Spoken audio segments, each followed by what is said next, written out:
ହେନ୍ତାଳ ଜଙ୍ଗଲରେ ଟୁନି ଚଢ଼େଇ ଆଉ ତା ଦୁଇ ଛୁଆ ରହୁଥିଲେ।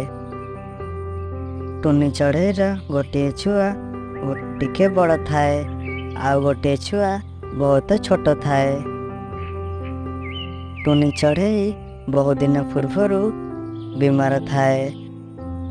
ଆଜି ଟୁନିର ଦେହ ବହୁତ ଖରାପ ଥାଏ। ମୋ ପାଖକୁ ଆସିଯାଅ ପିଲାମାନେ, ଲାଗୁଛି ମୋର ଆଜି ଶେଷ ଦିନ। ଏମିତି ଲାଗୁଛି ମୋ ନିଶ୍ୱାସ ଆଜି ବନ୍ଦ ହେଇଯିବ। ମାମା, ଏମିତି କୁହନି ମାମା, ଆଗରୁ ତମର ଏମିତି ଦେହ ଖରାପ ଥିଲା, ତମେ ଠିକ ହୋଇଯାଇଥିଲ। ଏଥର ବି ସେୟା ହବ, ତମ ଦେହ ଠିକ ହେଇଯିବ ମାମା। ମାମା, ତମେ ଜମା ବ୍ୟସ୍ତ ହୁଅନି, ତମେ ବହୁତ ଜଲ୍ଦି ଠିକ ହେଇଯିବ। ନାଇଲୋ ଧନ, ମତେ ଲାଗୁଛି ମୁଁ ଆଉ ବଞ୍ଚିବିନି। ମୋ କଥା ମନ ଦେଇ ଟିକେ ଶୁଣ। ତୁ ମୋର ବଡ଼ ପୁଅ, ଆଉ ତୋ ଭାଇ ଏବେ ବହୁତ ଛୋଟ ଅଛି। ତୋ ସାନ ଭାଇକି ମୁଁ ତୋ ଦାୟିତ୍ୱରେ ଛାଡ଼ିକି ଯାଉଛି। ତୁ ତାର ଭଲସେ ଯତ୍ନ ନେବୁ।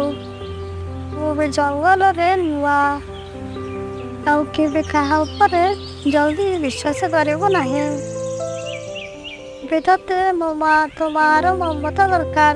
ଏ ମୋତେ ମୋ ଦୁର୍ଭାଗ୍ୟ, ମୁଁ ତତେ ସେତିକି ବି ଦେଇପାରିଲିନି।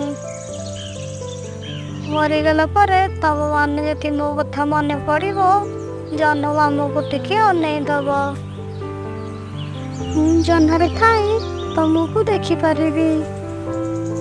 ଏତିକି କହି ଟୁନି ଚଢ଼େଇ ସବୁଦିନ ପାଇଁ ଆଖି ବୁଜିଦିଏ। ମାମା, ମାମା, ତମର କଣ ହେଲା ମାମା? ଉଠ ମାମା, ଉଠ। ଆଖି ଖୋଲ ମାମା, ଆଖି ଖୋଲ ମାମା।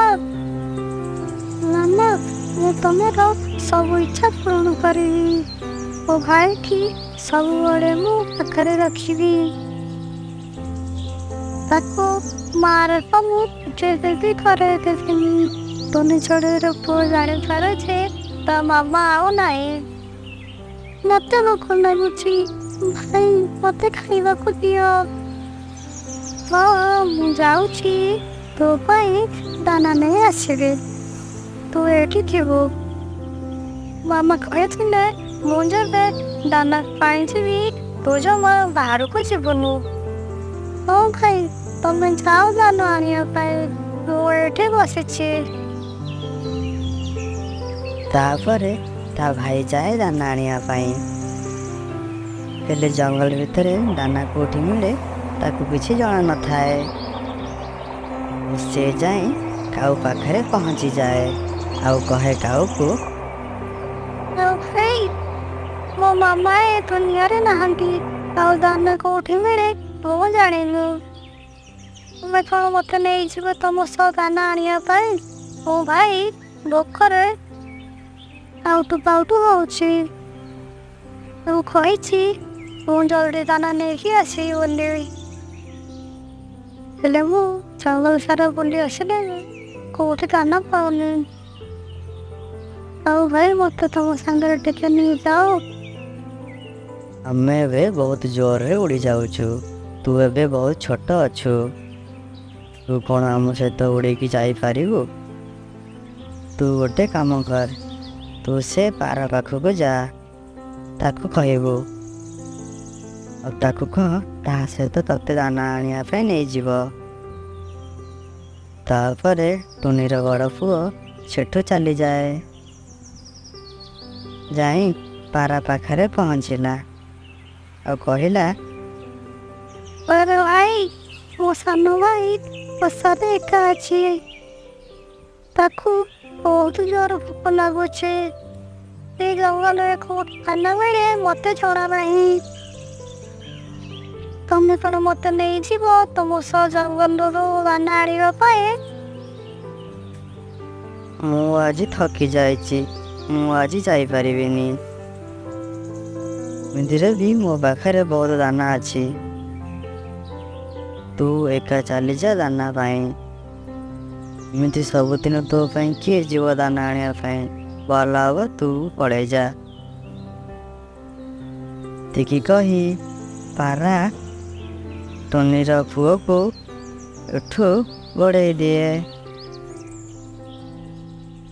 ଟୁନିର ବଡ଼ ପୁଅ ଯାଇ ଗୋଟିଏ ଗଛ ଉପରେ ବସି ପଡ଼େ ଆଉ ମନେ ମନେ କହିବାକୁ ଲାଗେ, ମାମା ତମେ ଠିକ କହୁଥିଲ। ଜଙ୍ଗଲରେ ସବୁ ପକ୍ଷୀମାନେ ସ୍ୱାର୍ଥପର, କେହି ବି କାହାକୁ ସାହାଯ୍ୟ କରୁନାହାନ୍ତି। ମୋ ସାନ ଭାଇ ପାଇଁ ସବୁ କିଛି କରିପାରିବି। ମୁଁ ମୋ ଭାଇର ସାହସ ଭାଇ ହେବି, ତା ଆଗରେ ମୁଁ ଛିଡ଼ା ହେବି। ଏମିତି କହି ସିଏ ନଦୀ ଆଡ଼କୁ ଉଡ଼ିଯାଏ।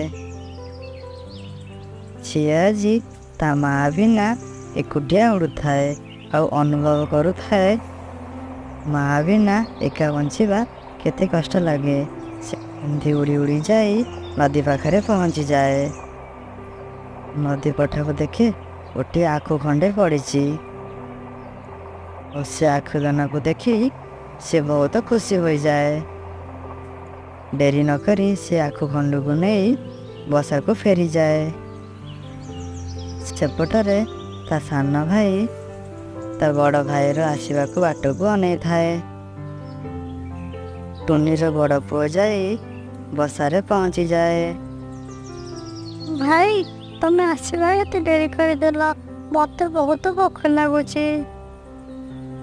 ତୁ ଜଲ୍ଦି ଖାଇବାକୁ ଦିଅ ଭାଇ। ଦେଖ ମୋ ସାନ ଭାଇ ପାଇଁ ଆଖୁ ଖଣ୍ଡିଏ ଆଣିଛି। ଏ ଆଖୁ ରସ ଖାଇବାକୁ ଭଲ ଲାଗେ ନା? ହଁ ଭାଇ ମତେ ବହୁତ ଭଲ ଲାଗେ। ତାପରେ ଦି ଜଣ ସେ ଆଖୁ ଖଣ୍ଡିକୁ ଖାଇ ତାଙ୍କ ଭୋକକୁ ମେଣ୍ଟେଇ ଦିଅନ୍ତି। ଏ ଗପରେ ଜାଣି ହେଲା ଯେ ବିନା ଏ ଦୁନିଆରେ ଚଳିବା ବହୁତ କଷ୍ଟକର।